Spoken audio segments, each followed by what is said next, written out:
생각과 행동, 어느 쪽이 더 중요한가? 우리 삶에서 생각과 행동은 서로 떼야 뗄 수 없는 관계입니다. 하지만 가끔은 생각만으로도 충분할까? 아니면 행동이 더 중요할까? 라는 질문을 던지곤 합니다. 심리학적으로 볼 때 두 요소는 서로 보완적이지만 상황에 따라 한쪽이 더 중요한 역할을 할 수도 있습니다. 심리학의 한 분야에서는 우리 생각이 감정과 행동에 미치는 영향을 강조합니다. 예를 들어 나는 실패할 거야 라는 부정적인 생각은 두려움과 무기력을 불러일으키고 결국 행동하지 못하게 만듭니다. 반대로 나는 도전할 수 있어 라는 긍정적인 생각은 자신감을 높이고 행동을 촉진합니다. 즉, 건강한 생각은 올바른 행동을 이끄는 원동력입니다.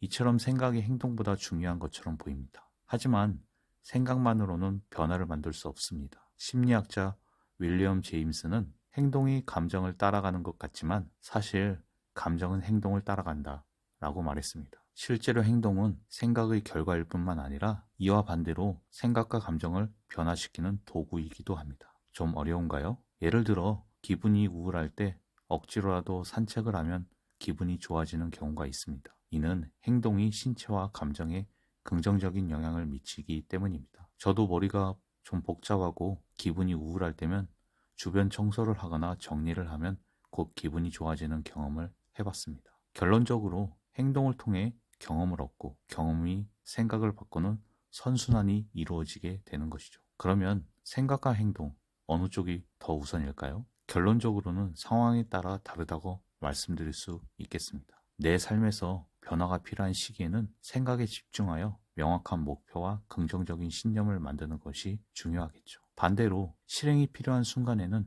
행동에 초점을 맞춰야 합니다. 생각이 아무리 훌륭해도 행동하지 않으면 아무 일도 일어나지 않기 때문입니다. 마지막으로 심리학에서는 행동 활성화라는 개념이 있습니다. 이는 우울증 치료법 중 하나로 간단한 행동을 통해 부정적인 생각을 극복하는 방법입니다. 예를 들어 힘들더라도 하루에 한 가지씩 작은 목표를 이루는 습관을 들이는 것입니다. 작은 행동이 쌓여 생각과 감정을 변화시킬 수 있기 때문입니다. 이상 성장 주파수였습니다. 오늘도 조금 더 성장하세요.